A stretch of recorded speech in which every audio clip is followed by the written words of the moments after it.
Hey, what's up, everybody? It is Majin Slayer here, and today I got for you guys a dueling book high rated replay. It is going to be featuring Morgan with 1369 rating going up against Yoshi Hungry with 1509 rating. And with that being said, let's go ahead and get into the duel. You see a tie right here. Go ahead and see Hungry win the RPS there. They're going to decide to go first, 47 versus 42.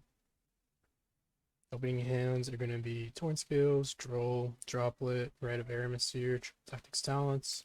So, does see about 2.5 going second cards because depending on the deck, Talents, essentially can't function as like a board breaker.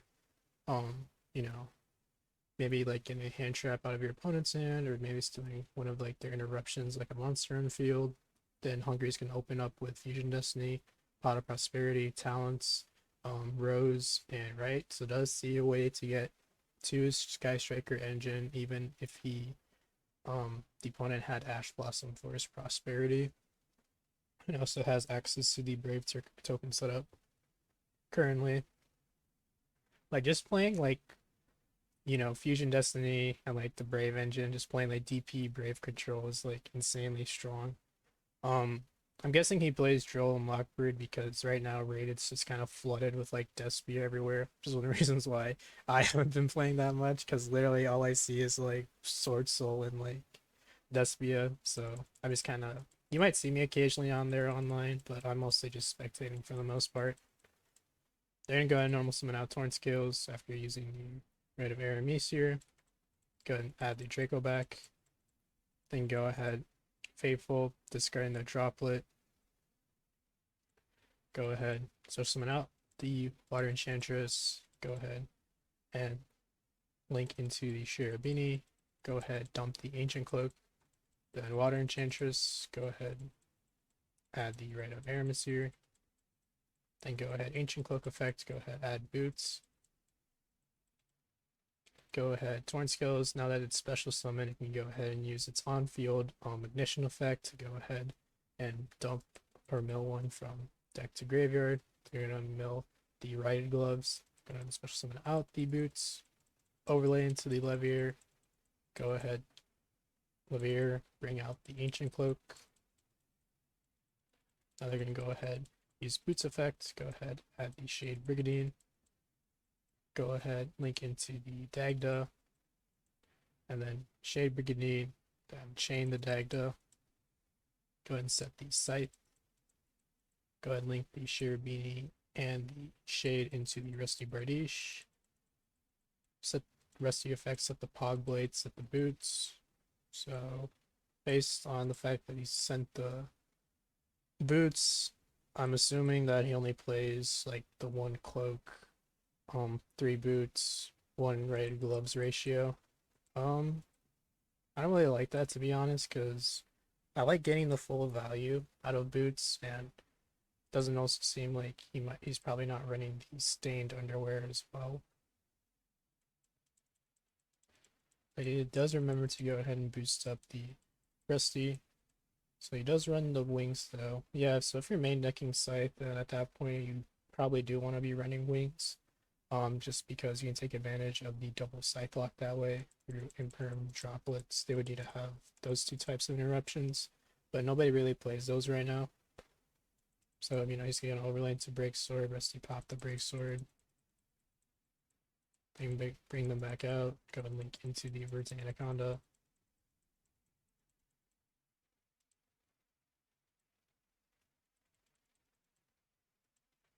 So he decides not to go ahead and pop his own Verte to have a Break Sword pop set up potentially with the Fog Blade, but it's fair enough because right now, a lot of the reasons why people have also stopped playing like Phantom Knights like a lot. Granted, it still has had like a top or so like in a couple like few regionals I've seen on YouTube, and then also I think two got top 32 at YCS Guadalajara. Um, it's just that like with things being main decked like Ghost Spell, DD Crow, it's really hurting because you're dedicating so much space for the Enforcer package, and like your whole strategy of like your Scythe if you choose to run so, which majority of players I know do run. It just kind of hurts a lot. You're gonna go on top deck into the Celestial. So basically, like, drew nothing for turn. You're gonna go ahead and use Pot of Prosperity right here. Decides not to shotgun it before main phase, but I mean, that's fair enough. I mean, nobody's really on Dark Ruler right now. Go ahead, Pot of Prosperity effects.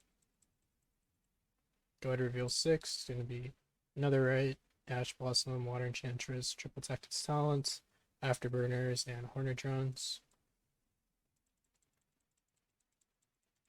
Go ahead and add the Afterburners.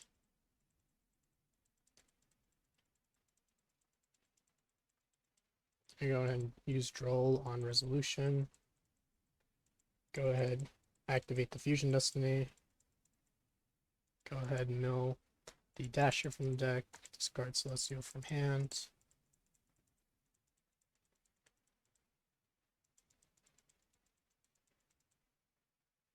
I'm going to go ahead and attack into the Dagda. And they're going to go ahead and use Triple Tactics Talents to go ahead and take.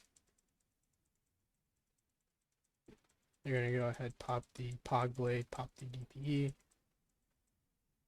and then go ahead and use the Afterburners to pop the Faithful and the Rusty. But I mean, this isn't enough. I mean, he has so much follow-up in the graveyard right now. Granted, he even still has like the Griffin Rider in deck as well to go ahead and bait out the Granted, it's only if he top decks it, right? Because he doesn't have Faithful on field anymore to go ahead and search it, since he opted to go ahead and grab Enchantress instead as a level 3 extender. But he's got Potted Greed for like next turn. Instant rank 3 access with the Ancient Cloak and Torn Scales already set up in graveyard. And then end phase can go ahead. Pog Blade, target Rusty, revive it out from the graveyard. Trigger Torn Scales effect to revive itself out as well. At end phase, the Scythe just blows itself up and then revives itself due to the effect of Dagda. So moving on to game 2, we are going to go ahead and see the opening hands are Pog Blade, Ash Blossom, Dasher, Ghost Spell, and Infusion Destiny. So sees no Phantom Knight names, but then again, he is on a build where he does not run that many Phantom Knight names, and it's pretty hard to, this decreasing your probabilities of seeing him, especially if you're running more than 40 cards in your deck as well. And then we go and see Sky Striker player has Summon Limit, Triple Tactics Talents, Griffin Rider, and then Celestial and multi-roll. So each opening up one of the DP bricks, which is fair enough, right? They're gonna go ahead and just set Summon Limit, set the multi-roll as a bluff. Go ahead pass turn. They're gonna go ahead and normal summon out Boots. Link off into the Almirage Boots effects. They're just gonna go ahead and let that go through. Then go ahead, hard activate the Fusion Destiny, go ahead and chain the Summon Limit. Then end of main, they're gonna go ahead and summon out Griffin Rider, just have it as a body. They're going to top deck into a Sky Striker Ace Rose, which is exactly what they needed. Some kind of Sky Striker monster, sorry for my mispronunciation, to get access to their Sky Striker engine from the extra deck. Go ahead and link into the Hayate, change Griffin into attack mode, attack over the Almirage, attack into the Hayate, Pog Blade the Hayate. Going to top deck into a Fusion Destiny. Go ahead, hard activate the Fusion Destiny. Go ahead, dump the bricks, bring out the Destroy Phoenix Enforcer. Then start a battle phase to try to play around Veiler. Go ahead and use DP effect, popping the Pog Blade as well as the Hayate. Go ahead and top deck into the right of Aramesir. Go ahead, right up Aramesir, summon out a token. Go ahead and put the Faithful Venture into the Spell and Trap Zone. Then go ahead, flip multi-roll target the Summon Limit. You can go ahead and chain DP right there. Gonna go ahead, pop the DP and the multi-roll. Then DP Graveyard effects. Then chain Griffin Rider to try and negate, but they have Pog Blade for that. And go ahead and try to draw two. And go ahead and get hit with Ash Blossom from there on. Then go ahead, Faithful Venture effect. Go ahead, add to the hand and mill, add to the hand and discard, sorry, the Water Enchantress and Water Enchantress effect. Go ahead and add the Rite of Aramis here. Then go ahead, token, attack for 2k. Go ahead and top deck into an Ancient Cloak, which is really good here because they have Dasher to go ahead and special summon itself out, and then they also have access to Ghost Bow, which is really nice because then that's going to go ahead and get them into Shirabini. So really good top deck right there. And DP comes out in the standby phase. They're going to go ahead and use the effect of Faithful Avenger. Staying on the Summon of Cloak before DP has a chance in standby phase to come out and pop the Faithful Avenger. So we're going to see DP effect on field. It's going to go and pop itself and the summon limit and graveyard effects. Go ahead and normal summon out Ghost Spell.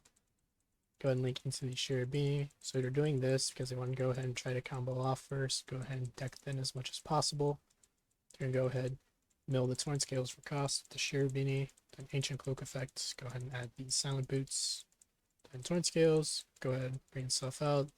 Go ahead and summon out the Boots. Go ahead, overlay into the Levier. And then bring back out the Ancient Cloak from the Banish Zone.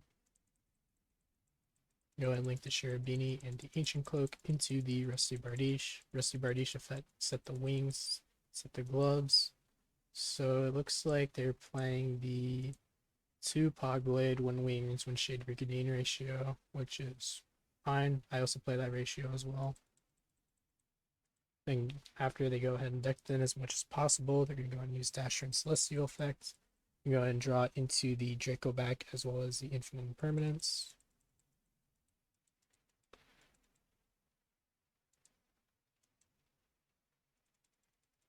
Then go ahead and attempt to use Ancient Cloak effect, but it was already used this turn though because he used it to go into Levier. Let's see if he catches it or not. Yep, it's already been triggered. Just go and put it back into the deck. Then go ahead, Rusty, beat over the token. And go ahead, main phase 2, set the Infinite Impermanence, drawing off of Celestial. Pass turn, they're going to go and top deck into a Pot of Prosperity. Then DP comes back out in the standby phase. Then Rite of Aramis here, bring back out the token. Or bring out a token, sorry. Then Draco back, try to equip, then chain Draco back.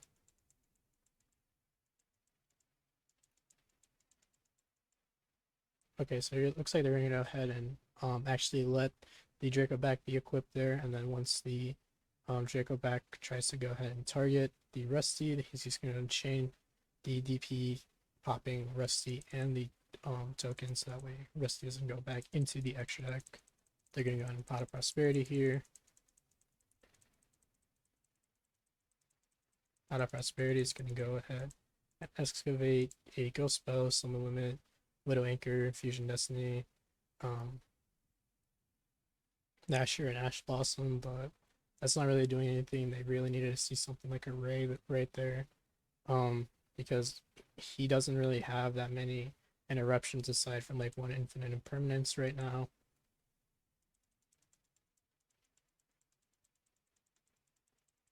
And you're gonna go ahead and add the Fusion Destiny. It's like, yeah, he does, you know, have great follow-up, but the thing is though, he just doesn't have enough ways to like go for game, especially like Sky Striker where it has a hard time OTKing. You know, it's really hard to like beat the Phantom Knight's follow-up after it establishes all the graveyard cards. Then you go ahead and DP attack into the Levier, then in damage step, go ahead and use the wings onto Levier. The Phoenix Enforcer effect, you're going to chain Imperm to that. You're going to top deck into a DD Crow. Then you're going to go main phase, priority, go ahead, use Levier to go ahead and bring back out the Celestial. Then DP, field effects, Then he's gonna chain his own DP.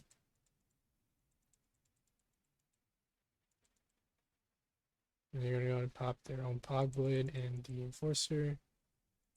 Then graveyard effects. You're gonna go for Link 2, link into the Dark Charmer. Then go ahead, Pogblade, revive out the Rusty. Then Pogblade, target the Torn Scales.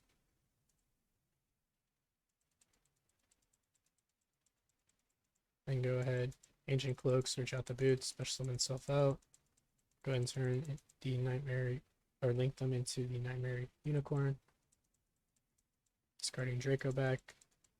And link the Unicorn and the boots into Access Code Talker. Then attack boost effect. And you can just go ahead, win for game from right there. So we are going to go ahead and see the Phantom Knights player win that 2-0.